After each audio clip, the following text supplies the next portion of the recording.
तो इसी से जुड़ा मेरा अगला सवाल ही था आपसे जी। कि जैसे ग्रहण में कहते हैं सावधानियां बरतनी, वो भी आप मुझे बता ही रहे थे, लेकिन एक सवाल और है, कहते हैं कि गर्भवती महिला को चाकू नहीं चलाना चाहिए, नकुली चीज़ें को इस्तेमाल नहीं करना चाहिए, और मतलब चलते फिरते रहना चाहिए, किस हाथ को किसी तरह, कहते हैं कि बच्चे पे इसका प्रभाव पड़ता है। जी। किरणों का तो माध्यम समझ आता है, लेकिन ये वाला जो है इसको आप थोड़ा सनातन धर्म या ज्योतिष टाइप से आप मुझे समझाइए कैसे। देखिए मेरी बात, ग्रहण के बारे में तो मैंने आपको पहले से बता दिया कि ये चंद्रग्रहण हमारे यहाँ नहीं है। आप सब लोग सुन रहे हैं वो भी ध्यान दें कि आज का चंद्रग्रहण हमारे यहाँ बिल्कुल भी नहीं है। ये पश्चिमी देशों में है, उसका हमारे यहाँ कोई ना सूतक पातक का कोई नियम लागू नहीं होगा।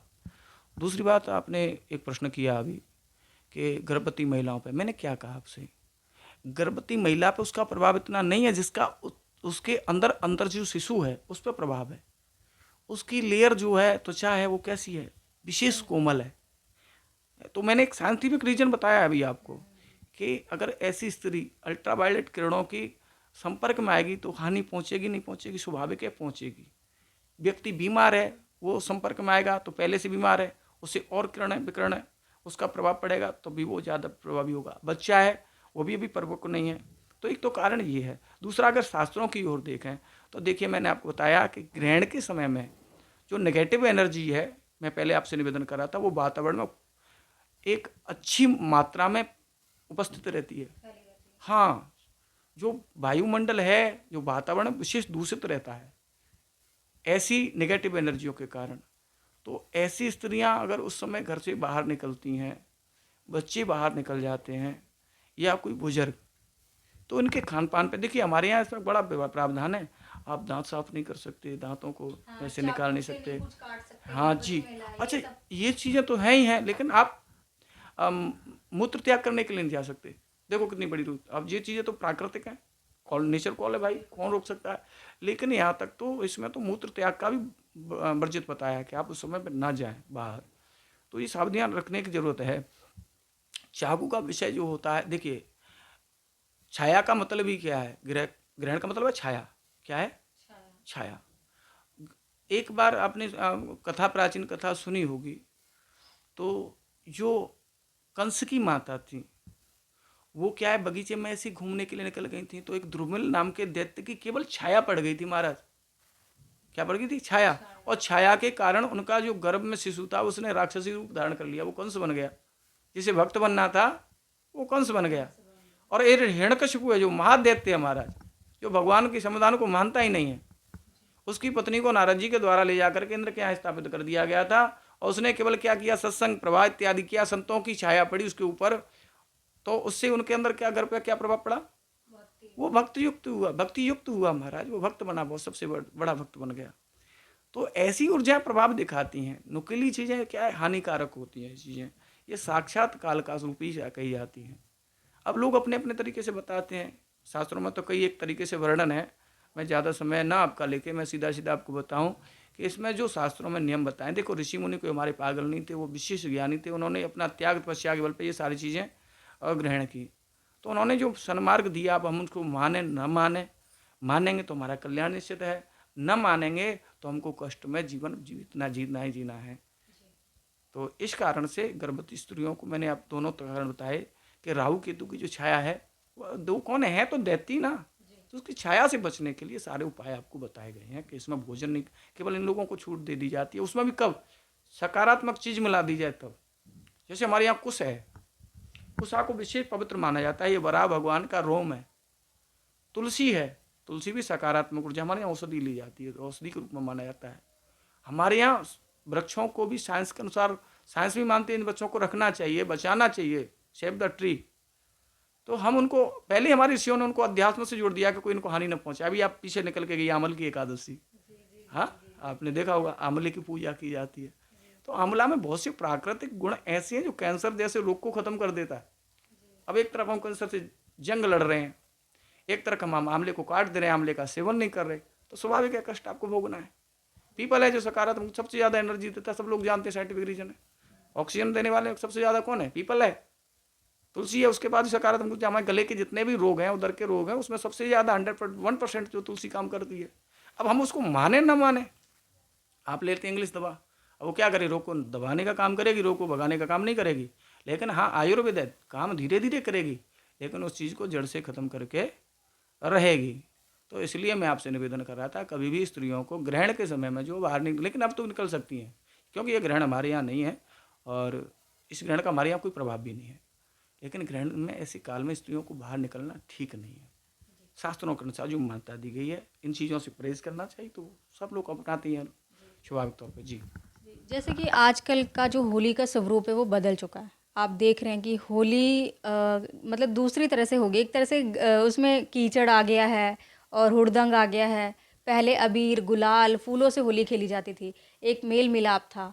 आज का स्वरूप ही होली का बदल गया, तो इसके लिए क्या कहेंगे? देखिए, मेरे हिसाब से तो और शास्त्रों के अनुसार हम देखें तो होली एक ऐसा पर्व है जो हर्ष और उल्लास का पर्व है। इसमें लोग पहली जो हमारी वैमनस्यता, किसी से मनमुटाव है, किसी से विचार नहीं मिले तो वहाँ थोड़ा तर्क वितर्क हो गया, आपसी रंजिश बढ़ गई, तो वो सारी चीज़ें हमने ख़त्म की। क्यों? होली पे आकर के एक दूसरे से गले लग जाते हैं, हम लोग उस चीज़ को भूल जाते हैं, एक पुनः नया जीवन स्टार्ट करते हैं, नया जीवन जीने की शिक्षा लेते हैं। तो ये पर्व सबसे पवित्र पर्व है। रंगों रंगों को तरफ, रंग से खुशियों का प्रतीक है। हमारे जीवन में जो खुशियां हैं और रंग उसका प्रतीक है, इसलिए हम लोगों को चेहरे पर गुलाल इत्यादि लगाते हैं। लेकिन आजकल जो सबसे ज़्यादा गुलाल आप देख रहे हैं, चाइना से इम्पोर्टेड किया जा रहा है, खरीदा जा रहा है, वो हमारे हफ्ते भी नहीं होगा तो बहुत दिन तक चेहरे से नहाते रहो। छोड़िए, सीधा सीधा कैंसर पर आपको डोनेट कर रहा है वो। आप माने न माने इस चीज़ को, चाइना गुलाल जो है सीधा सीधा आपको कैंसर डोनेट कर रहा है। और आप जब भी उसको लगाएंगे चेहरे पे, जिसने आपको गुलाल लगा दी उस समय से आपको निद्रा जैसी आने लगेगी, मदोसी सी छाने लगेगी बॉडी में, उस जगह पे जलन होगी। ये कहाँ है? प्राकृतिक चीज़ें नष्ट कर दी गई और ये इम्पोर्टेड चीज़ें हमको थमा दी गई। ये लोग किसके कारण? हमारे भौतिक सुखों के कारण। हम ही ने किया इसको थोड़ा सा लालच करके। नहीं, इसमें तो इत्र की होली होती है, दही की होली। दही हमारी बॉडी के लिए पंचामृत क्यों कहते हैं, 5 चीज़ें अमृत बताई गई हैं। अगर मैं गलत नहीं हूँ पंडित जी, तो गांव में आज भी जो फूल होते हैं उनको सुखा के उनके कलर से होली खेला जाता है। बिल्कुल बिल्कुल। देखो, हमारे यहाँ तो पुष्प की होली होती है, लड्डू की होली आपने सुनी होगी। हाँ, बरसाना में लड्डू की होली। हाँ, तो लड्डू मारते हैं, देखिए लड्डू बना लेते हैं, भगवान बना लेते हैं, इनकी भी हमारे यहाँ तो होली की जाती है। तो होली का मतलब एक ही है कि पुरानी वैमनस्यता को भुला करके पहले तो आप अपने आप में चेंज लाइए, सकारात्मक ऊर्जा का प्रभाव अपने अंदर जनरेट कीजिए, बढ़ा लीजिए। और दूसरी चीज़, आज का फूहड़पन देखो, अब लोग होली के पर्व में क्या खुशियों से किससे जोड़ लेते हैं? मदरा पान से जोड़ लेते हैं। अरे बुरा छोड़िए, पी के आ रहा है, उसे अपने शरीर का बोध नहीं है, वो क्या खुशी मनाएगा? जिसे अपनी शुद्ध बोध नहीं है, वो पड़ा है नाली में, है नाली के कीड़े उसे देख रहे हैं कि भाई ये तो हमारी प्रकृति का तो नहीं है, लेकिन आ गया कहीं से, वो अपना भाई समझ के कुत्ते उसके मुंह पर टॉयलेट करके जा रहे हैं। काहे का होली का उत्सव है? ऐसा होली का उत्सव नहीं है, मर्यादाओं का है। देखिए, हमारे यहाँ भाभीियों को गुलाल गाल पे नहीं लगाया जाता, हमारे यहाँ भाभीियों को गुलाल जो है उनके चरणों पे लगाया जाता है। ये इतना मर्यादा का है, आज से नहीं है, तब से। सीता जी का जब हरण हो गया था, राम जी ने पूछा था कदाचित कि ये केयूर जो हार मिला है लक्ष्मण जी आप पहचान सकते हो? सीता जी का उन्होंने मना कर दिया कि ना हम जाना में केयूर है, ना हम जाना में कुंडले, हम तो जाना में नूपुरे। क्यों? क्यों? नित्यम पादादि बंधनम।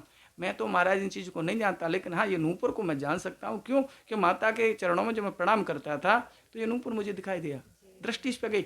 हार पे तो कभी दृष्टि गई नहीं, लेकिन आज की दृष्टि प्रवेश में जो है भैया, ज़्यादा लोग मॉडल हो गए हैं और अपने आप को बिगाड़ ही रहे। हम तो कहेंगे को संभाल नहीं रहे। ये बिगड़ने वाला भारत नहीं है, ये तो ऋषियों की भूमि भारत है, तपस्वियों की भूमि भारत है। इसको तो एक हमें उज्जवल भविष्य, एक तो हम सपना देख रहे हैं विश्वगुरु बनने का, तो विश्वगुरु बनने के लिए हमें वो चीज़ें तो चाहिए। जब तक हम अपने अंदर बदलाव नहीं लाएंगे, तो होली का मतलब मैंने बताया क्या, हल्दी लोग घोलते थे, दही में डालते थे। दही भी हमारे लिए सबसे पौष्टिक आहार है। हल्दी क्या है आप सब लोग जानते हैं कि सबसे बड़ी औषधि है, रसोई में ऐसी नहीं रखी है।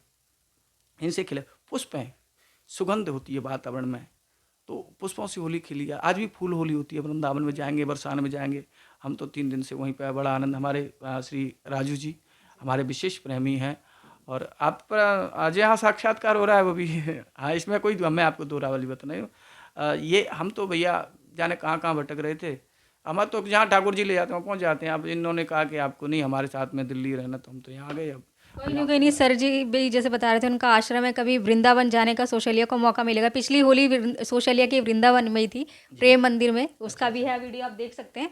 तो कभी दोबारा मौका मिलेगा या फिर कभी फ्री होते हैं तो ज़रूर आपके पास आएंगे, वृंदावन घुमाइएगा अब हमारे सोशलिया। जरूर जरूर जरूर और जरूर। अगर वैसे कोई अगर आपके आश्रम में आना चाहता है या जो भी आप सेवा देते हैं तो उसके लिए थोड़ा सा बता दीजिए सोशलिया के माध्यम से कि अगर आना चाहे आपसे कोई कैसे कांटेक्ट करे, या वहाँ कहाँ रुक सकते हैं, कैसे रुक सकते हैं, क्या सेवाएं हैं आपकी।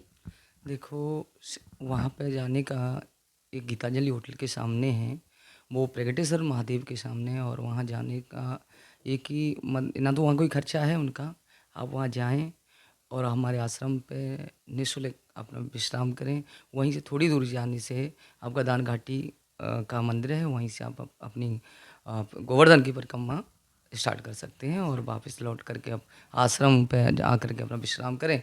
और जो अपना क्या बोलते हैं उसको, खाना पीने की व्यवस्था है, वहाँ किचन बनी हुई है, वहाँ भी हमारा कोई बनाने वाला नहीं है, अपने बनाएं और खाएं और अपना स्वयं सेवा करें। मतलब आप ये कह सकते हैं रहने की व्यवस्था निःशुल्क है और खाने पीने का आप खुद व्यवस्था कीजिए, किचन वगैरह सब कुछ है इस तरह। बिल्कुल बिल्कुल तो बिल्कुल। अगर कोई मतलब अगर आपका कोई नंबर है, कोई कांटेक्ट करना चाहता है या कैसे जो भी जानते हैं, क्योंकि बहुत सारे लोग हैं होली का समय मतलब होली के बाद भी जाते हैं वृंदावन मथुरा दर्शन करने के लिए, तो अगर आपका कोई नंबर मिलता है या कैसे भी किस तरह से आपको कांटेक्ट कर सकते हैं, आपका किस उसे नाम वगैरह से? देखो आश्रम का नाम है बंसीवाला आश्रम। हाँ, मोबाइल नंबर है 9999370315। इस पर कांटेक्ट करें वो।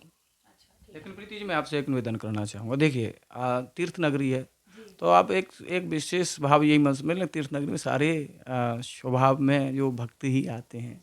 आजकल का परिप्रेक्ष्य जैसा मैं देख रहा हूँ, लोग अगर मैं गलत नहीं, मैं आपकी बात समझ ही गई, आप ये कहना चाहते हो लोग दर्शन भाव छोड़ गए। मैं निवेदन करा था, जो भी श्रद्धालु आना चाहते हैं उनका हार्दिक अभिनंदन बंदन स्वागत है ऐसी ब्रजभूमि में। लेकिन अपने देखिए अब हमारे परिचय वाले तो हमें आपके बारे में सब कुछ पता है। अब कोई व्यक्ति आया है जिसे हम जानते ही नहीं है, वो किस योजना से आया है, वो तीर्थ में प्रवास करने के लिए आया है, भजन करने के लिए आया है, या किसी घटना को अंजाम देने के लिए आया है, तो उससे डर लगता है ना। देखो कोई फंसना नहीं चाहता आज की डेट में। आजकल वैसे भी ये गतिविधियां बहुत हो रही हैं। तो अदर भाई और मतलब जैसे बहुत सारे लोग हैं आजकल दर्शन के लिए जा रहे हैं पर वहाँ दर्शन नहीं कर रहे हैं, कुछ अलग तरह से भी लोग होते हैं। इसलिए हाँ, केवल भक्तों की जो प्रेम भाव से अगर नहीं भगवान की प्रेरणा के अनुसार जा रहे हैं। बाकी तो लोग अब हमने होली में भी आपने देखा, होली के बारे में बात चल रही थी। अब होली के लिए वो जो मन भाव है वो नहीं, वो बिल्कुल खत्म हो चुका है। आज के लोग एक एंजॉयमेंट में जाते हैं होली की, देखना है क्या है, हुड़दंगबाजी एक उनके लिए नमस्ते तो है। क्या कह रहे हैं, उनके लिए नमस्ते है भैया, जैसे आप मना रहे हैं मनाते रहें ऐसा। भक्तों का स्वागत है, बाकी हुड़दंग वालों के लिए राधे राधे राधे राधे जी। जो भी आपको दर्शक देख रहे हैं, आपसे होली की उनको शुभकामनाएं दे दीजिए और होली के लिए विशेष कुछ उपाय जो उनके लिए जीवन में सुख समृद्धि लेकर आया वो भी बताइए। और अगला मेरा आपसे दोबारा से एक विषय रहेगा ताकि दर्शक इस विषय के लिए इंतज़ार भी करें, संस्कृत भाषा और गुरुकुल, इस मुद्दे पे भी मैं आपसे बात करना चाहूँगी। आपका स्वागत है। हाँ जी। देखिए प्रीति जी आप कभी भी मिल सकते हैं। हम तो ठाकुर जी से एक ही चीज़ चाहते हैं कि भैया कैसे भी प्रकार से हमारे तन मन धन तीनों प्रकार से हम सनातन की सेवा करते रहें और सनातनी परंपरा हमारे जीवन में बनी रहे। और आपने अभी हमसे कहा कि हम आगे के ये प्रश्न रूपरेखा, हम तो कोशिश पहले से हम आपको बता रहे हैं कि निवेदन आपसे करते हैं, लेकिन कई ठाकुर जी की इच्छा भैया बिजी कर देते हैं। जैसे आप कम से कई बार मिले, आपने कहा, लेकिन संयोग आज बना है। देखिए हर चीज़ का एक संयोग होता है, वो संयोग आज था तो जी जी बिल्कुल आज वो संयोग बना है। आगे फिर ठाकुर जी संयोग चाहे आप जिस चीज़ के बारे में जानकारी लेना चाहेंगे वहाँ आपको जानकारी प्रदान की। अगर हमें भैया आती होगी ठाकुर जी कृपा से तो हम बताएंगे, नहीं जानकारी तो हम अपने ऐसे नहीं कि भैया हम तो महागुरु नहीं, हम कोई गुरु नहीं भैया, हम तो शिष्य हैं, सेवक हैं और सीखने का कार्य जिंदगी भर चाहते हैं। जो हमें जानकारी है हम उतना ही बताएंगे और नहीं भी होगी तो आगे हम हमारे पास बहुत से हमसे बड़े ज्ञानी हैं, महर्षि हैं, तपस्वी, हम उनसे ज्ञात करेंगे, शास्त्रों से ढूंढेंगे, खोजेंगे, आपको कहीं ना कहीं से उसके बारे में बताएंगे। बस पंडित जी अब आपका समय और नहीं लेती हूँ मैं, बस मैं ये चाहती हूँ कि जैसे होली से जुड़े हुए कुछ भी सुख समृद्धि के लिए जो दर्शकों को उनके जीवन में सफलता आए, समृद्धि आए, और उसके साथ साथ ही होली की शुभकामनाएं या आप अपनी ब्रिज भाषा में दीजिए या कैसे भी अपनी लोकल भाषा में आप उनको होली की शुभकामनाएं भी दीजिए। देखिए पहले तो मैं आप ही को बोल देता हूँ सीधे सीधे माध्यम से कि प्रीति जी आपको इस होली का पावन पर्व की बहुत बहुत शुभकामनाएं, और आपने जो इंटरव्यू लिया उसके लिए बहुत बहुत साधुवाद और धन्यवाद। और बाकी जो सोशल मीडिया पे हमारे जितने भी प्रेमी बंधुजन भक्तजन जुड़े हुए हैं उन सबको इस होली पर्व की बहुत बहुत शुभकामनाएं, मंगल कामनाएं, आपको बहुत सारा आशीर्वाद, शुभाशीर्वाद। आप सब मस्त रहें, व्यस्त रहें, स्वस्थ रहें और ज़्यादा संपन्न रहें। रही बात आपने बोला कि कुछ उपाय बताइए, तो आज देखिए भद्रा काल के कारण मैं इतने सारे उपाय तो अब आपको नहीं बताऊंगा क्योंकि जो समय निकल चुका है। लेकिन अब आप देख रहे हैं कि आज के जीवन में हर एक व्यक्ति किसी न किसी प्रकार से तनाव में है, चाहे वो तनाव किसी भी माध्यम से है, किसी प्रकार का है, चाहे पैसे का है, चाहे संतान का है, चाहे शारीरिक कष्ट का है, किसी न किसी माध्यम से हम कोई न कोई कहीं ना कहीं पीड़ित हैं। क्योंकि ऐसा कहा जाता है सुखी राम के दास। जो राम के दास होंगे वो तो सुखी मिलेंगे, लेकिन जो राम से विमुख होंगे उन पर किसी न प्रकार का कष्ट है। तो ऐसी कष्ट की निवृत्ति के लिए आज हमें क्या करना चाहिए, उसके लिए जो गेहूं के दाने लें, कुछ पीली सरसों लें, इन सब को लेकर के, और एक गूगल आता है, लोबान और गूगल, इन सब को लेकर के आज के दिन, और कुछ कपूर की टिक्की, और साथ में कुछ इलायची, हरी इलायची कहने का तात्पर्य है, इन सब को लेकर के एक छोटी सी पोटली बना करके यज्ञ के रूप में आप होलिका में इसको अर्पण करेंगी। और अर्पण करने से पहले आपको क्या करना है कि उसको अपने क्लॉकवाइज घुमाना है। क्या घुमाना है जी। और जिस भावना से आप चाहते हैं कि हमारा ये कष्ट हट जाए, होली एक शक्ति है। ये भी क्या है, एक प्रकार की शक्ति है ना। भक्त प्रहलाद जी से आप निवेदन करें, होलिका जी से आप निवेदन करें, और मैं तो कहता हूँ साथ साथ आप जो है नरसिंह भगवान से भी प्रार्थना करें कि हमारे इस कष्ट की निवृत्ति कीजिए। और ये आप नोटिस कर लीजिए, मैं आपको ऐसा नहीं करा कि अपने मन से ये बात बता रहा हूँ, आप नोटिस कर लीजिए, आप अपने किसी भी कष्ट के बारे में से आप करेंगे तो आपको उसका फल अवश्य प्राप्त होगा। आप जिस भाव से करेंगे उस भाव से आपको प्राप्त होगा। तो जिस प्रकार के लोगों के कष्ट है, जो धन की हानि से जूझ रहे हैं, शारीरिक कष्ट जूझ रहे हैं, उनको ये उपाय करना चाहिए। इसकी पोटली बनाएं, एंटी और क्लॉकवाइज घुमाएं उसको, और लेकर के होली में छोड़ देना चाहिए। एक श्रीफल लेकर के, जब वो लोग धन के लिए परेशान बेचारे, तो उनको एक श्रीफल लेकर के होलिका को अर्पण करना चाहिए। और जो चाहते हैं हमारे जीवन में शिक्षा का क्षेत्र थोड़ा और प्रभाव बने, उनको देसी घी के दीपक जला करके और होलिका को जो है अर्पण दीपदान करना चाहिए, आयु के लिए और शिक्षा के क्षेत्र के लिए। ये आप करेंगे तो ये चीज़ें बड़ी प्रभावी हैं, इसलिए मैं आपको बता रहा हूँ। ये हम लोग करेंगे तो ये भी करना चाहिए। और बहुत सी संसाधन है जिन लोग करते हैं। आज तो तंत्र क्रिया आप पहले बोल रही थी कि तंत्र क्रिया, तो वो लोग तो करेंगे। मैं तो एक चीज़ और निवेदन कर लूँ साथ साथ आपको, सॉरी मैंने आपको बहुत ज़्यादा नहीं आप बताइए। जाना तो था कहीं, लेकिन फिर भी हम आपको बता देते हैं कि आज जिन लोगों ने भी अपना अपना, किसी ने गुरु मंत्र लिया है, कोई वेद का मंत्र है, जो भी अपना जो पढ़ते हैं, जो जिन्हें आता है, रट लिया है, सीख लिया है, किसी न किसी प्रकार से वो उस मंत्र का जितनी मात्रा में जप करेंगे वो मंत्र सिद्ध हो जाएगा। आप उस मंत्र का कभी भी किसी भी पॉजिटिव रूप में अगर प्रयोग करेंगे तो उसका प्रभाव मिलेगा। किसी के अनिष्ट के लिए नहीं करना है, किसी के उत्थान के लिए करना है, किसी के कल्याण के लिए करना है। तो आज मंत्र साधना का विशेष समय है, तो आपके पास भी प्रीति जी कोई मंत्र हो, आप भी उसको जप सकती हैं जी। हाँ, मेरे पास तो ओम नमः शिवाय है। हाँ, जो भी है, देखिए शक्ति एक ही है, आप उसको किसी प्रकार से कह लीजिए, है ना। तो शक्ति एक ही। हम तो ये कहते हैं, हमें तो सब में भगवान, हमारी जो आस्था है वो हमारी वहाँ पहुँच जाती है किसी न किसी माध्यम से। और ये तो अविवेकी लोगों के लिए बताया है, ब्रह्मा विष्णु सदाशिव जानत अविवेका, प्रणवाक्षर के मध्य ये तीनों एक ही चीज़ है, अलग कहाँ है। अब अलग तो हमने मान लिया है ना, तो मान रहे हैं, ठीक है। नहीं वो तो है, लेकिन एक ये ना, जब से एक बार मैं अपने इसी मीडिया टाइम में मैं गई थी वैद्यनाथ धाम बाबा, तब से कहते हैं ना कि शिव जी के भक्त हो गए हैं। भक्त क्या कह सकते हैं, मतलब पूजा पाठ जो भी उनके लिए मन से श्रद्धा है, ऐसा कुछ नहीं। सभी धर्म मेरे लिए बराबर है, सभी भगवान बराबर है। लेकिन एक कहते हैं ना कि किसी एक रास्ते पर चलना चाहिए, तो शिव जी का रास्ता अब ले रखा है, सिर्फ ओम नमः शिवाय महाकाल। देखो शिव जी का मतलब ही क्या है। शिव का नाम एक आस्तोष है प्रीति जी, आसु शीघ्रम तुष्यति इति आस्तोषः। जो छोटी से छोटी चीज़ से प्रसन्न हो जाए उसको आस्तोष कहते हैं। जो ज़्यादा रखने की इच्छा ही नहीं करता, जो अपनी चीज़ें बांटता है। तो भगवान शंकर क्या है, एक लोटे जल से भी प्रसन्न है। आप फूल पत्ती जो कोई नहीं ग्रहण करता वो चढ़ा दीजिए शंकर जी, वो शंकर जी सबको स्वीकार करते हैं। बताइए, वो कटीला होता है, एक फल होता है, उसको भी हम लोग धतूर फल बोलते हैं, उसको भी चढ़ाते हैं। शंकर जी उसको भी ग्रहण कर लेते हैं, भांग धतूरा सब कुछ ग्रहण कर लेते हैं। वो तो ज़्यादा कुछ चाहते नहीं। वो सबका नाम क्या है, शिवम करोति कल्याणम, भगवान शंकर तो सबका कल्याण करते हैं और इसलिए उनका नाम भोले बाबा है, देवादिदेव महादेव है, आप कुछ भी कह सकते हैं। तो आप करती हैं, बहुत बहुत शुभकामनाएं आपके लिए और करते रहिए, आप ऐसी अनन्य उपासक बने रहिए। और सभी के लिए पुनः धन्यवाद। राधे राधे, जय श्री राधे। आप भी एक बार मतलब मधुरा भूमि से हैं, आप भी दर्शकों को अपनी तरफ से अपने अंदाज में होली की शुभकामनाएं दे दीजिए और कुछ विशेष मथुरा या वृंदावन के बारे में बताना चाहते हैं होली से जुड़ा हुआ, या कुछ उपाय जो वहाँ आपके लोग करते हों तो वो भी बता सकते हैं। पहले तो सभी को होली की हार्दिक शुभकामनाएं। देखो, हमारे सभी जितने भी त्यौहार हैं वो सब प्रेम के त्यौहार हैं, और मैं तो आपके दर्शकों को यही कहना चाहता हूँ कि भैया आप खुशी से त्यौहार मनाइए। कभी हानिकारक की जो चीज़ें जो वजह से आप सेवन ना करें, जैसे शराब है और जितने भी नशीले पदार्थ हैं उनसे दूर रहें।